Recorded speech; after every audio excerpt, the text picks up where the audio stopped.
What is up, guys? It is your favorite hosts, Abdel, and Renee Rossi from Social Trend Marketing. I love it. So, first episode of the Brand Advantage podcast. Super, super excited to share with you guys all the different wealth of knowledge that Renee and her team and some of the cool strategies that we have coming on.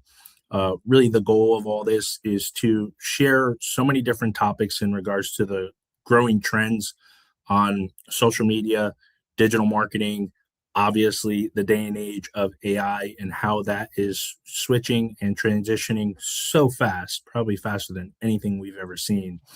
Um, Today's topics, we're going to talk about a couple different things: how social media builds or breaks a brand, right? How important is that? Using AI to grow your brand smarter, right? And we're really going to focus in on this point alongside with Renee, right? As to, we also need to remember, guys, we are either sales professionals, whether it's real estate, whether it's marketing, whether it's title, whether it's whatever it is. We need to remember also our jobs, not just stuck in the weeds. And then the last one, obviously, the most important part, in my opinion, is the power of digital attention, right? Renee, you want to introduce yourselves, given that it's the first episode, to all of our audience? Sure. So I am the Vice President at Social Trend Marketing Solutions. We are a digital marketing company. We've been around for almost 13 years this year. We help small to medium-sized businesses just making the right marketing decisions for them and getting their message out to their ideal clients. We try to evolve, stay ahead of everything, stay with everything. And there's so much to discuss, and we like to educate a lot of the people that we work with, or just all the businesses out there. There's so much that Sure. everybody else gets a piece of that. There's plenty of information and plenty of room for everybody out there. Very, very true. Now, how did you get into social marketing, digital marketing? Did you study that in school, or? I did. So it's been a journey. I mean, I started in high school, when you take those tests and they tell you things that you should do.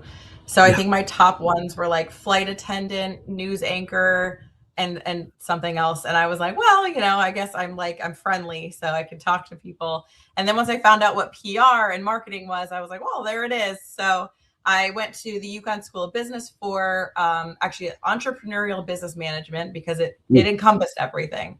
So we did marketing, I did finance. That was not my favorite part. We did business planning, all of it. And then I had a certificate in IT. I got out of school and worked in banking. And then I started working in some small businesses.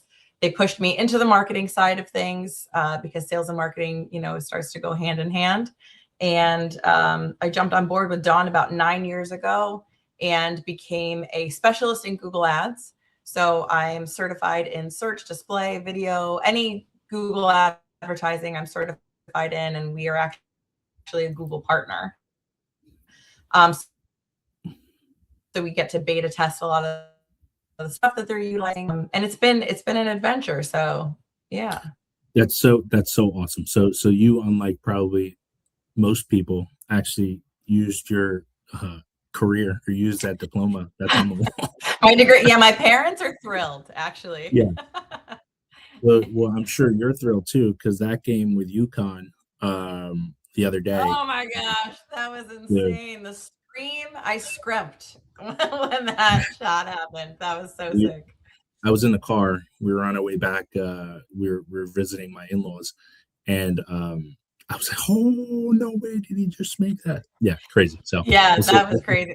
My kids had checked out, and they were like, "Why is mom yelling?" So it was really great. Yeah. So I mean, UConn was an excellent place to go. I did, I spent some time in, personal training and teaching classes because, I have my love for fitness. Sure. But then I always kind of found my way back to marketing and all of that. So I go lift in the morning and get unnecessarily strong just to go do my speaking events for marketing. Sure. I love it. Well, listen, you had the other day too, 3 sessions, which is pretty cool, right? Spend a day. Yeah.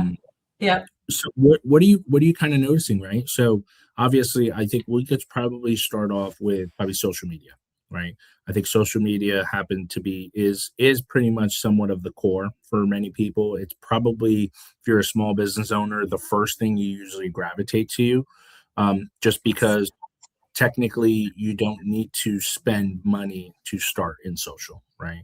Where you can start shooting content, you can start staying active, and that can translate into a million things. But what I have found, and you tell me if you agree with this, right? Consistency, really in anything that you do, right? You mentioned the gym, obviously, schooling and everything, but consistency when it comes to social media specifically is the stuff that's mattering, right? That's the stuff where Instagram is rewarding you, Facebook is rewarding you, LinkedIn's rewarding you, and all that stuff. What would you recommend that to our audience? What do you think is kind of that one important thing that somebody should be doing specifically when it comes to social media? So consistency is huge. I think that that's probably the biggest thing that I do start out telling people. So a lot of people are very concerned with going viral. They want to get a lot of engagement. They want to get a lot of eyes, which, yes, of course, everybody would love to go viral, but how does it help you? And that's what you need to consider. People cannot consistently go viral. And when they do, it's typically because they're putting something out there that they're really passionate about or that they have a lot of knowledge about. And that's not necessarily a business. It's very rare that somebody's consistently going viral and they're selling something and they went out to do that to begin with. It's usually a happy accident. And I've actually seen a lot of people who have hired younger people or people who have gone viral or have posts that have gone viral, and they can't replicate that in a business sense. So just because you have a post that goes viral because you posted something about your son doesn't mean that you can then get hired by a business and go viral selling whatever their product is, right? So consistency is so much more important. And honestly, you need to think about it as building your credibility, because that's what people are going to social media for, is to learn about you. You need to be as authentic as possible. And I think that and consistency are the two top things I typically tell people, because people are going to your social media to build a relationship and to learn about you. They want to see the behind the scenes. They want to see, what you're actually doing. They don't want to see this beautifully manicured, curated, high, profile, high productivity video. I mean, sometimes they do. Sometimes it is really nice to have someone come in, do some nice angles and photos. And, if you're a realtor, you do want to get high quality things. But that's not what social media is for. It might not be the right place for it, if that makes sense. No, it's so true, right? I can attest to it, right? For my personal self, I didn't go to school for social media or marketing. I went to school for political science to eventually go to law school, right? Um, and then I fell into this terrible world of mortgages that I always say incumbents is more. I am a marketing person first who does mortgages, right? Rather than a mortgage person who does. But to your point too, where the authenticity in the videos, right? When I first started, I was a lot skinnier, and didn't have white hair, but it was all green screen videos with me in suits, right? And now I'm sweating basically, and I'm sitting in my truck and I'm shooting a video, right? Because people can relate to it, I think, more. So I definitely agree with that. And to your point too, right? That's usually the first stop, especially in today's day and age, where people are going to look to kind of like vet you. I call it the social selling, right? Where Yep. social media is going to social sell for you, where you may or may not click, with said individual. And then obviously you're now in a position where you necessarily either can click with them or not click with them, right?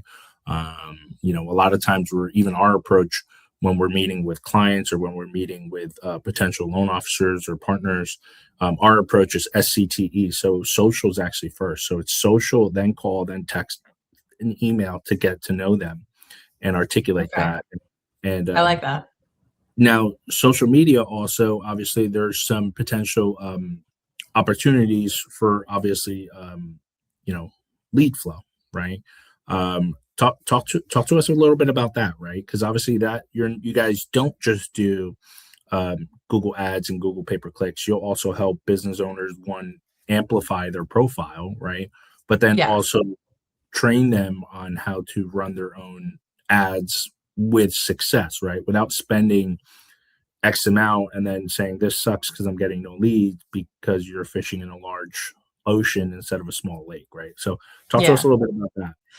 So the evolution of social media lead generation and advertising has been very interesting, especially because we've been watching it, right? So I remember when, gosh, this is gonna make me sound old. I probably shouldn't even say it, but I remember when you couldn't even get onto Facebook unless you had a college email. So Mm, I was so excited to have that college email so I could become part of Facebook, right? So it was just college students. It was really, elite. You couldn't get on there. And then they opened up to everybody else. And anything you posted on there was seen by everybody. So if I yeah, liked your post and then, my mom was also connected to me, she would see your stuff and it was completely organic and it was really wonderful. So when social trend first started, 13 or 14 years ago, we got tons of traction just through organic posting and it was beautiful. It was great.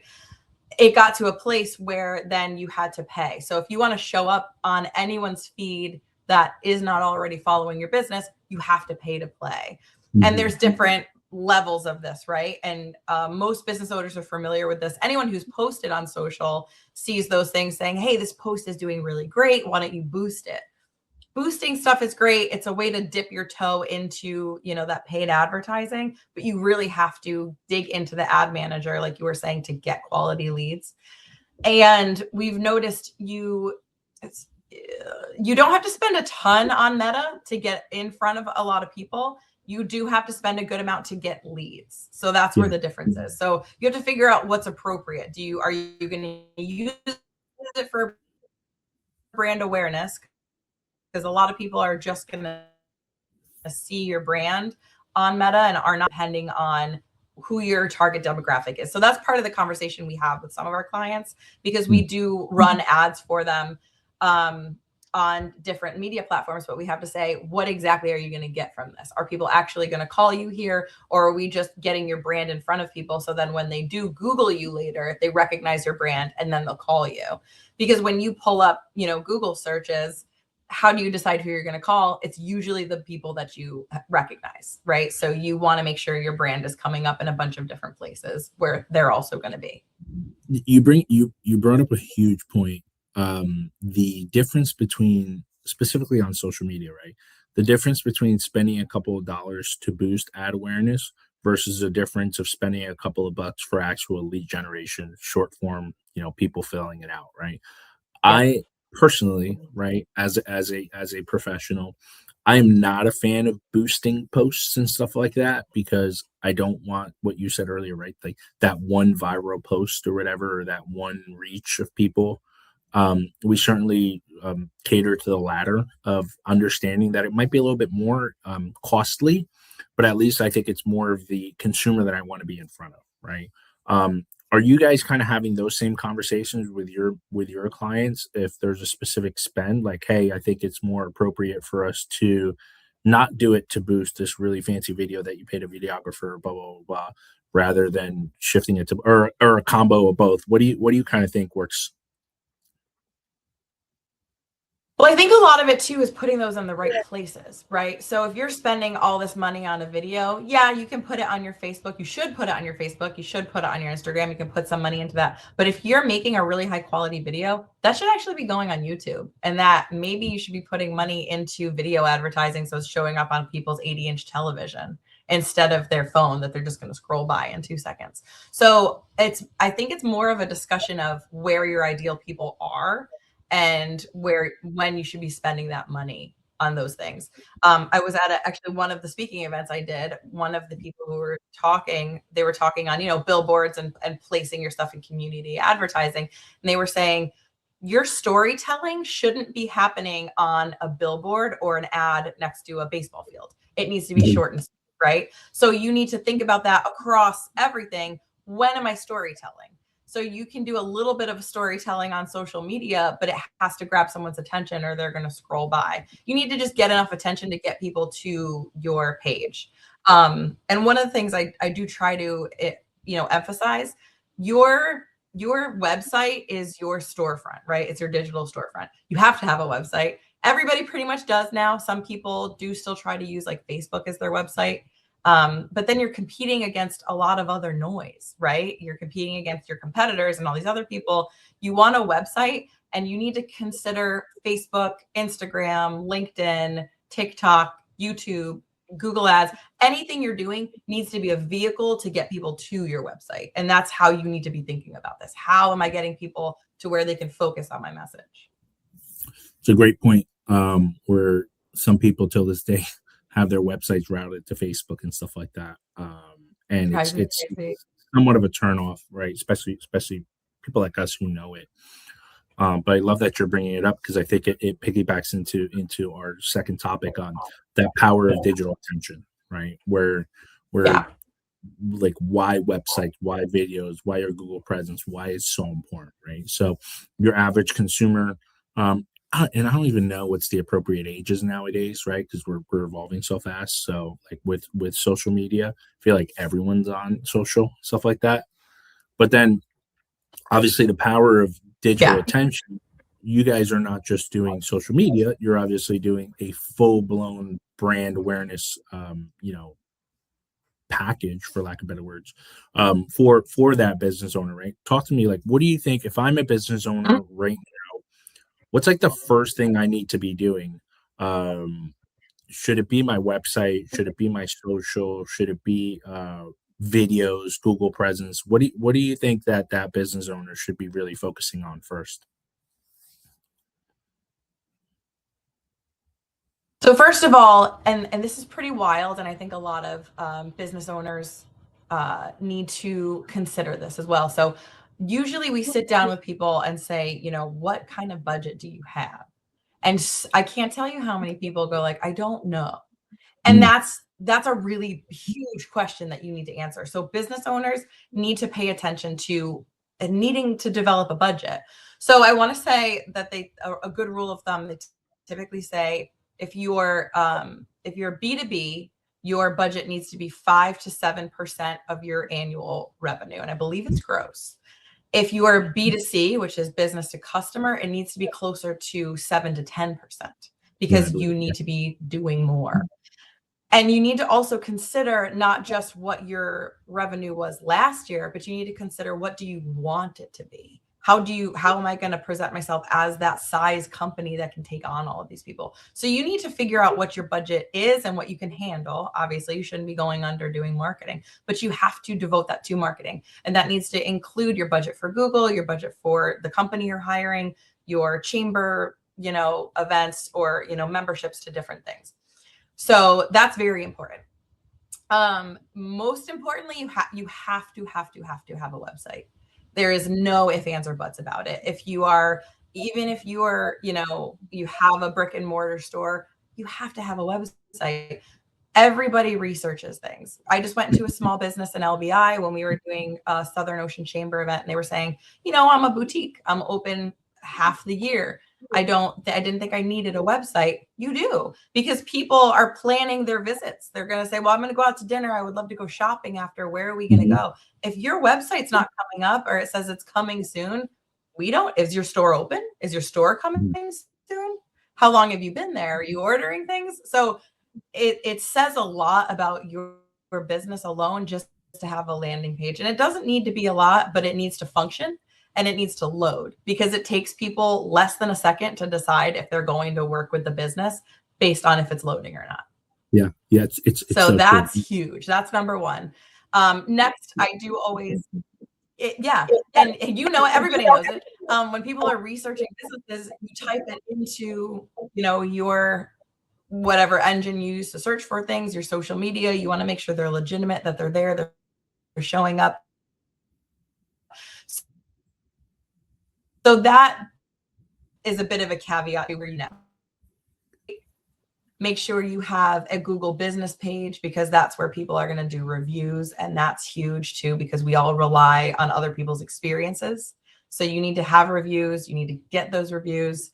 And then you need to figure out where your ideal clientele is. So yes, you need to show up on social media, but you shouldn't be getting social media if you're not going to be consistent on it. So if you create a Facebook page and you don't update it for 6 months, it's going to hurt you because people are going to look at it and go, oh, are they still there? Are they going to pick up my phone call if I call them? Because the last thing they posted was Merry Christmas.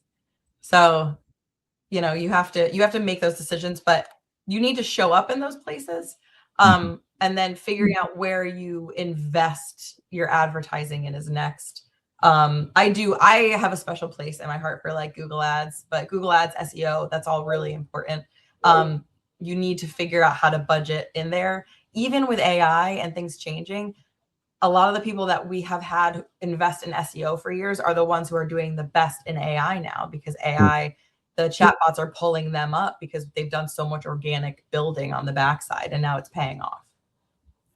I love it, and it's a great segue into, obviously, so not forgetting to do the basics, right? Which is like what we just talked about.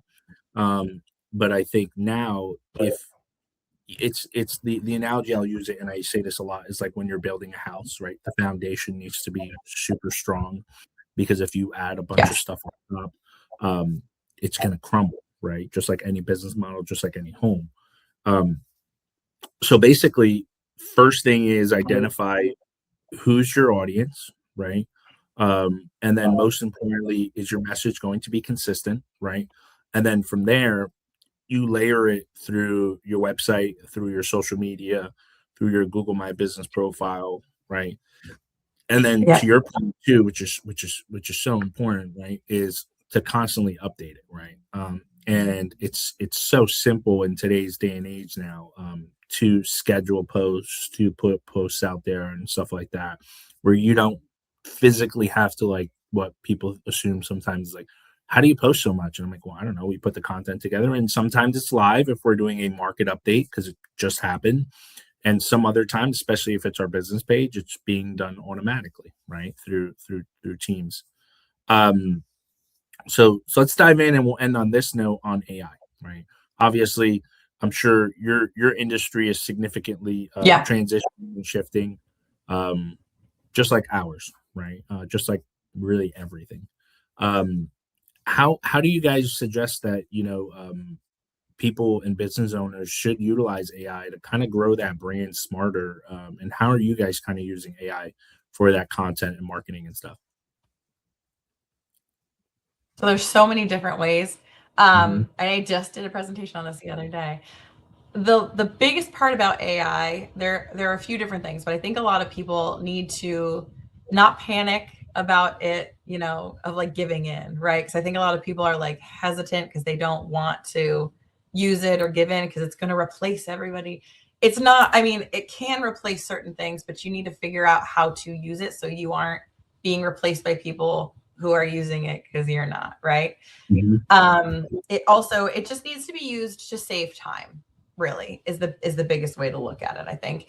And it needs to be used in a combination with other tools. And someone made a really point the other day. I've been using AI, using Google Ads for years, because they've been doing automated learning and computer-based learning and kind of targeting based on AI for, I don't know, the better part of 8 years, honestly, since I started specializing. So it's been around for a while. We've been using it more than everybody realizes. As far as, chatbots go in the tools where it can take things off of your plate and automate things, we use it a lot just so we're coming out with some different ways to say things. So in the past, you can run things through different people, write different captions, pull things from different angles by hiring different writers. Now you can just simply go in there and say, write this from this perspective, or you can write in a persona of your ideal clientele, because it is hard to think about from the perspective of somebody that's not me or, my parent or something like that. So it is nice to kind of have this tool that can gather all of this data and do it for you.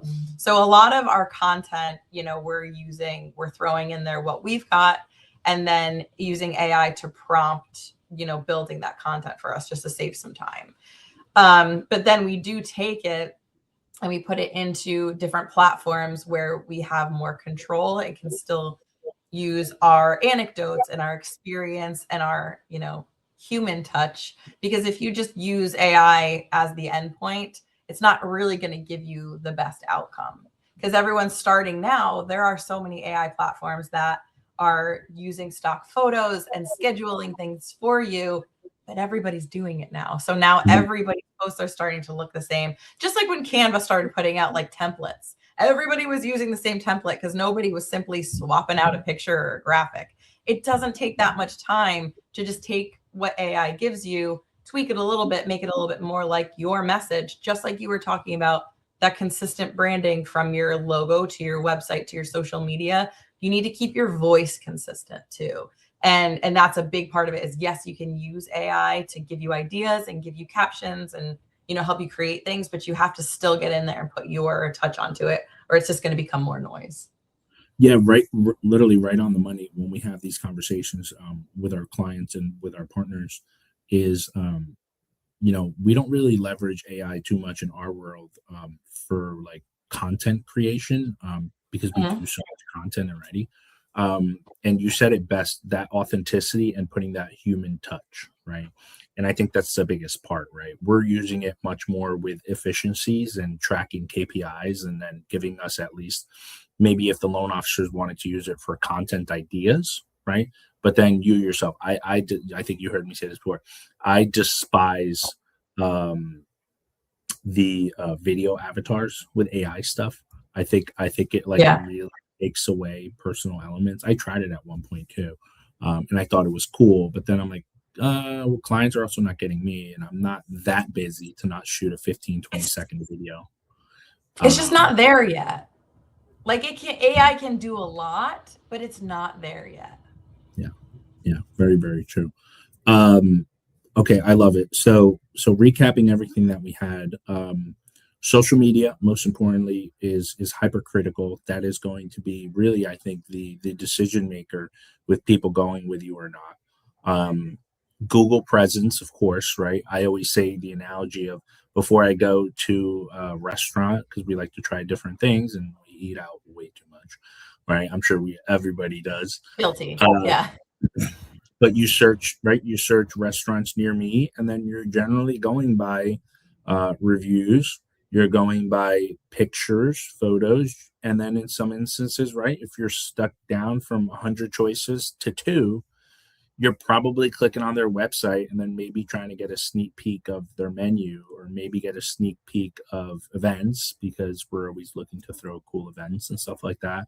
Um, and then you talk really importantly about the consistency with online visibility and stuff and how those of your most successful clients they're leveraging SEO and some of the let's call I wouldn't say traditional but some of the stuff that has really moved the needle and now that's giving them that competitive advantage in this new wave of AI because they've mastered the basics, right?